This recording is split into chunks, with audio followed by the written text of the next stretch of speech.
en la Super 7 en la mañana. 8:37 minutos, José Horacio, bienvenido. Buenos días. La mejor. Qué bueno tenerte por acá. Muchísimas gracias, contentísimo de tener la oportunidad de dirigirme al país a través de estos micrófonos de la Super 7 y de compartir con ustedes como cada semana. Bueno, esta semana ha sido particular para mí porque comenzó con el episodio que sostuve el pasado lunes con el colega Eugenio Cedeño saliendo de los trabajos de la Comisión Bicameral que estudia el Código Penal y que tanta agua ha dado de beber. Él dice, por cierto, que tratas tú de imponer la agenda, que los que perdieron allá en el lugar de playa tratan de imponerse, y que José Horacio aprovecharon que algunos no fueron, de los que tienen la posición, dice él, de la mayoría, y acusó a legisladores de actuar por dinero, lo que consideró un irrespeto. No, adelante, eso es una mala interpretación desde mi punto de vista de lo que sucedió. Uh-huh. Ciertamente los ánimos se elevaron. Yo creo que es algo que puede pasar normal cuando tú te encuentras a dos personas que defienden con pasión las ideas en las que creen y las cosas en las que creen. Y bueno, eso pasó y ahí estaban los periodistas y grabaron y video de ese hecho. Claro que tenían que grabar. Pero yo veo que a mí se me acusa frecuentemente de tener una agenda.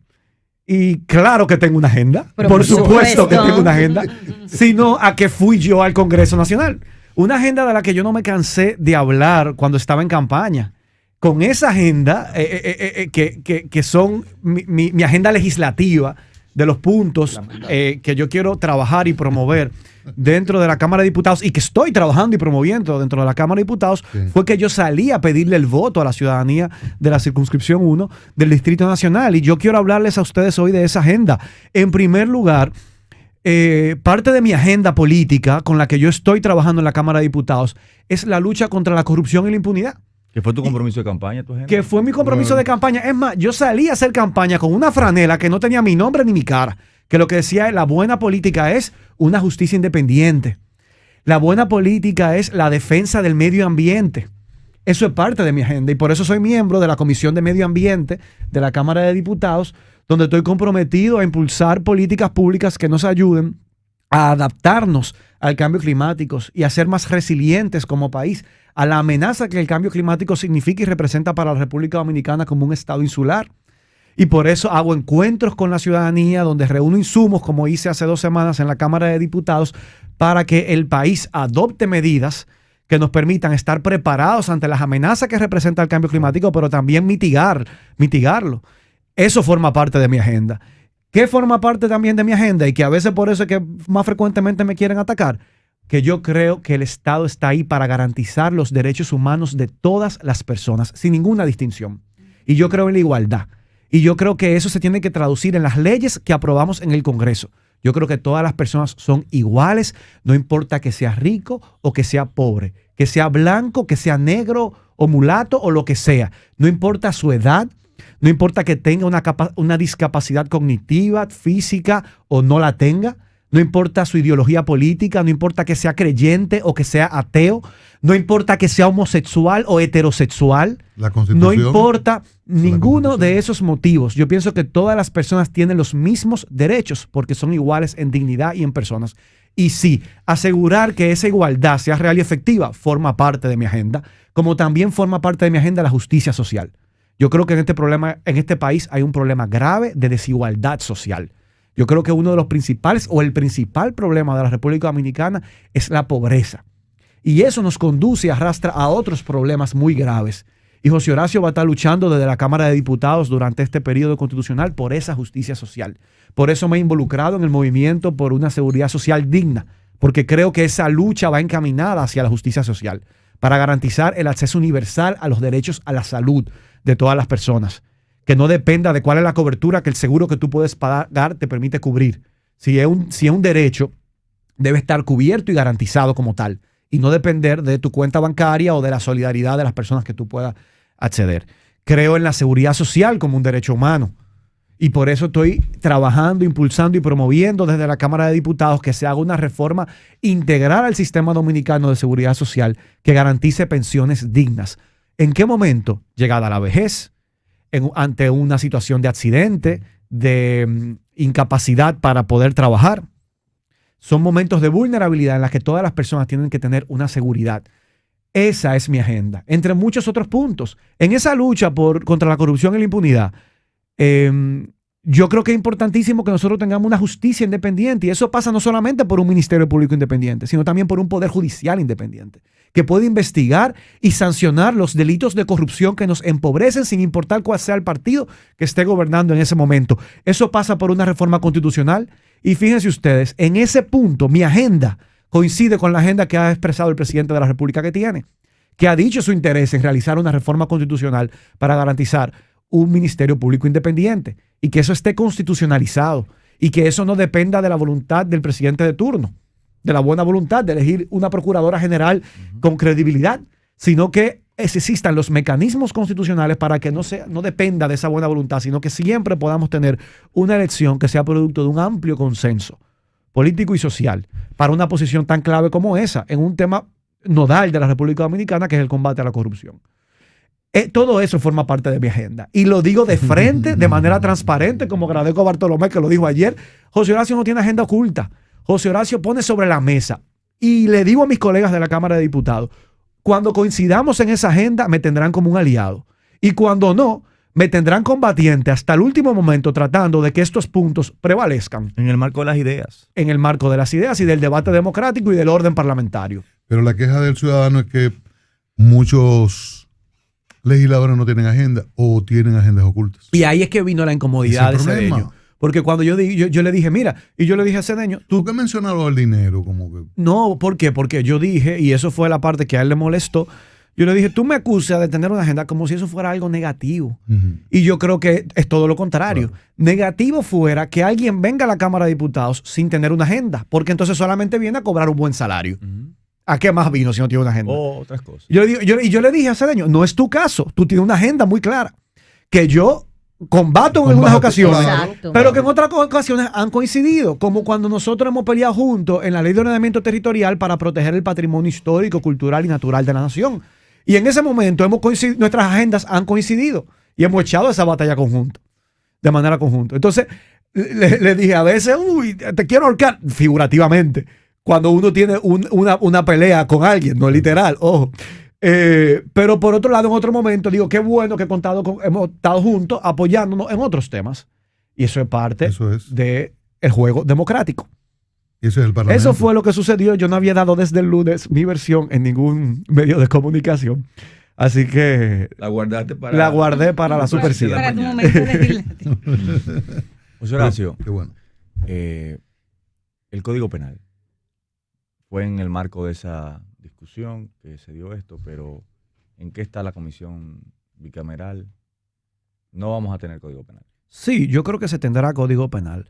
Luego de que se hizo el retiro, hace un mes ya, se ha dificultado avanzar en los trabajos. Se ha dificultado reunir el quórum. El pasado lunes había el quórum, pero cuando se adopta la decisión de revisar puntos conflictivos, hay quienes no quieren que se revisen. Hay un grupo de diputados con una agenda conservadora, porque ¿verdad? Cada quien tiene su agenda, y más que conservadora, yo diría antiderechos, yo diría ultraconservadora. Quieren que el código quede tal cual como fueron aprobados los artículos en el retiro. ¿Qué pasa? El procedimiento que se adoptó, lo que establecimos fue aprobar artículo por artículo, pero luego no quiere decir que ya se acabó el trabajo. Luego hay que hacer una revisión de lo que se aprobó y además hay que aprobar el informe. O sea, que se haya aprobado artículo por artículo de manera individual no quiere decir que ya se aprobó el informe. De cara a la aprobación del informe se pueden hacer planteamientos y sugerencias. Hasta que ese informe no esté firmado, siempre está abierta la discusión de cualquier cambio que se pueda introducir. Creo que luego de algunos temas que se aprobaron, han generado unos cuestionamientos, como el tema de la actividad sexual no consentida en el marco de una relación de pareja. Eso generó tanto repudio a nivel de opinión pública, de medios de comunicación y de redes sociales, que hizo que algunos de los legisladores que incluso habían apoyado esa moción se retractaran y pidieran que fuera revisado de nuevo. Tal fue el caso del senador Ramón Rogelio Henao. Él nos envió una carta a todos los miembros de la comisión bicameral solicitando que se retomara el texto anterior para que la actividad sexual no consentida en el marco de una relación de pareja tenga las mismas penas que la violación sexual. Y eso fue acogido. Quiere decir que ya la comisión ha hecho cambios a lo que en el retiro se había aprobado. Hay unos puntos pendientes de aprobarse que quienes no quieren que se toquen, la apuesta que han jugado es a boicotear las sesiones para que las reuniones de la comisión, para que sin el quórum no se pueda entonces avanzar. Es parte de la estrategia que en un determinado momento un legislador puede asumir para lograr imponer su agenda. Y ellos lo que están tratando es de imponer esa agenda antiderechos. Un legislador no está obligado. Tú no lo puedes amarrar para que vaya a una comisión y hacer el quórum. Estamos convocados de nuevo para mañana a las 9 de la mañana y ahí se verá entonces si logramos reunir el quórum y qué decisiones se adoptan. Recordamos que estamos conversando con José Horacio Rodríguez, diputado. Veo hoy como titular de algunos medios el préstamo, otro préstamo, cáspita, como dice Cristian, $200 millones más préstamos. ¿Levantaste la mano? ¿Cuál es tu opinión? ¿Es tanto dinero? La Cámara de Diputados, por lo que veo, eso es lo que mejor sabe hacer, aprobar préstamos. Que por cierto fue una votación como rara. Aprobaron 74, 24 votos en contra y 45 abstenciones. El vocero de la Fuerza del Pueblo le dijo al PLD que demostraran que estaban en contra votando en contra. Porque a veces hay unas aprobaciones disfrazadas. Mira qué pasa. Si todos los que se abstenían, aquí están los números, 74 votos a favor, 24 en contra y las abstenciones fueron 45. Si todos los que nos abstuvimos votábamos en contra, hubiéramos tenido 69 votos contra 74. O sea que ellos tenían suficientes síes para aprobar el préstamo. Una apuesta que se puede hacer cuando esa sesión se está dando para evitar que sea aprobado es que quienes están en contra, esos que votaron en contra, si se habrían abstenido, el préstamo no se aprueba. Porque, de nuevo, ahí se juega con el quórum. Entonces, para que una votación sea válida, tiene que tener una participación mínima de 96 diputados o diputadas que voten sí o no. Cuando tú te abstienes, tú estás precisamente evitando que se haga el quórum. Es una estrategia para que cuando quienes se oponen a la aprobación, no solamente de un préstamo, puede ser de una ley o de una resolución o de un contrato, no tienen suficientes votos que no para evitar que pase, pueden tener suficientes votos para eliminar el quórum y así evitar que sea aprobado. Pero mientras tanto tenemos 200 ya sobre nuestras costillas. Pesan $200 millones más de dólares. El financiamiento dice que era para el fortalecimiento de la política pública y gestión fiscal.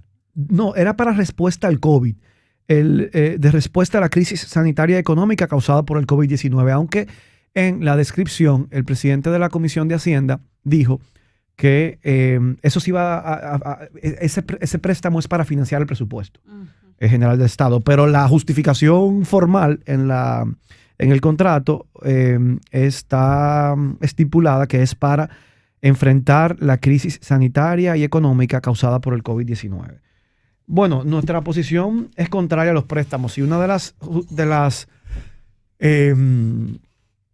las medidas que hemos, de las condiciones que hemos establecido como bloque de Alianza País en la Cámara de Diputados para poder aprobar préstamos es que el Congreso comience a fiscalizar las ejecuciones de esos préstamos.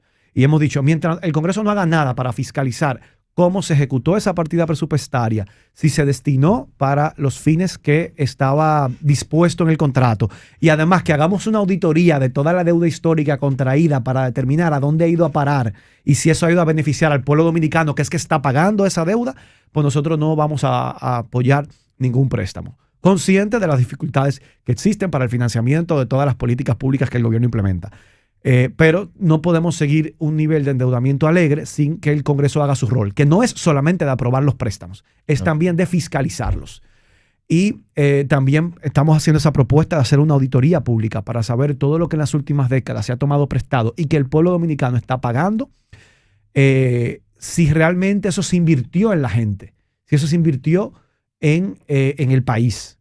Porque si no fue así, el pueblo no tiene que pagar una deuda cuyos beneficios no ha disfrutado. No han ido a beneficiarle, sino que fueron a beneficiar quizás a los funcionarios que en su momento estaban gobernando y se quedaron con una buena tajada de esos préstamos que el pueblo está pagando.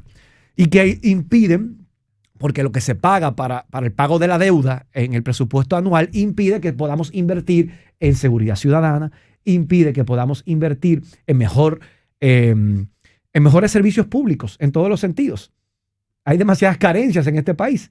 Y cuando tú dices que los datos hablan que cerca del 40% de las recaudaciones van a pagar la deuda, tú dices, pero esto es grave, porque entonces nada más está quedando el 60% para poder solventar todas las necesidades que este país tiene. Entonces, esas son las condiciones que desde Alianza País hemos establecido para poder estar en condiciones de votar a favor de cualquier préstamo. Mientras tanto, nosotros en algunas ocasiones votamos en contra o nos abstenemos cuando entendemos que eso podría evitar la aprobación del préstamo. Sí. Ya sea una estrategia legislativa. José Horacio, la situación de Haití, las medidas asumidas por República Dominicana como Estado, y me gustaría escuchar la posición política tuya ante la situación y ante cuál debe ser el abordaje. Bueno, yo creo que nosotros se oye genera mucho apoyo y es muy popular el discurso de decir, de decir que venga la comunidad internacional a resolver este problema. El problema es que eso no va a pasar. O sea, nosotros podemos decirlo, generará muchos aplausos. Que bien, sí, es la comunidad internacional que tiene que resolver.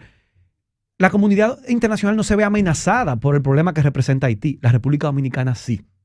Para la seguridad nacional, para la estabilidad hasta económica y social de la República Dominicana, la crisis y la inestabilidad política y económica y social de Haití sí representa una amenaza para la República Dominicana. Entonces, al final, a quienes nos afecta es a nosotros. Lo que pasa en Haití no afecta a Francia. Lo que pasa en Haití no afecta a Canadá. ¿Entiendes? No afecta a la Unión Europea. Entonces, que son países que están resolviendo sus propios problemas, a lo que no estaban acostumbrados, pero que el COVID está enrostrando. Y la crisis climática, porque estamos viendo en esos países crisis catástrofes que nunca se habían vivido o visto, por lo menos en los últimos siglos. Como es el caso de las lluvias que provocaron derrumbes y destrucción de muchísimas viviendas en Alemania, Holanda, Bélgica, que son situaciones que ellos tienen que entender y van a venir a resolver un problema de Haití que no les está generando a ellos ningún problema, a quienes sí nos genera a nosotros. Entonces yo pienso que nosotros también tenemos que hablarle con sinceridad a este país. Y es un problema muy complejo que requiere, sí, que como país nosotros nos preparemos para garantizar nuestra seguridad nacional, nuestra integridad nacional, pero de una forma estratégica, no promoviendo, incitando el odio a todo lo que sea haitiano o provenga de Haití. A nosotros a la República Dominicana que más le conviene la estabilidad en Haití y cómo nosotros podemos contribuir a que esa estabilidad se dé. No es desentendiéndonos del problema, es abordándolo de una manera estratégica. Y me pregunto, ¿es estratégico decir que se suspende el programa de visados para estudiantes? Ese programa de visados puede incluir cláusulas como lo hace, por ejemplo, el gobierno de los Estados Unidos. Manejo de comunicación, porque hay cosas incluso contractuales que no, y también constitucionales, que a lo mejor no solamente, con un pronunciamiento, inmediatamente se le rescindiría, sino que nosotros tenemos un marco legal. Claro, tampoco claro. Es así. No, y yo creo que a nosotros nos conviene que haya un pueblo haitiano mejor educado. Claro. ¿Para qué? Porque transferencia de conocimiento. Claro, porque para que Haití pueda alcanzar mayores niveles de desarrollo, no lo va a hacer si no tiene un liderazgo, una base con un nivel de educación que le permita salir hacia adelante. Pero Haití tiene un alto problema la educación es uno de los principales problemas de Haití. La tasa de analfabetismo es la más alta por mucho de todo el continente americano y debe estar entre las más altas del mundo. Entonces, eso me parece, por ejemplo, que no es estratégico. Ahora, ¿qué sí es estratégico? Fortalecer nuestra frontera, enseriar a los militares que protegen nuestra frontera. Eso sí es estratégico en un momento como este.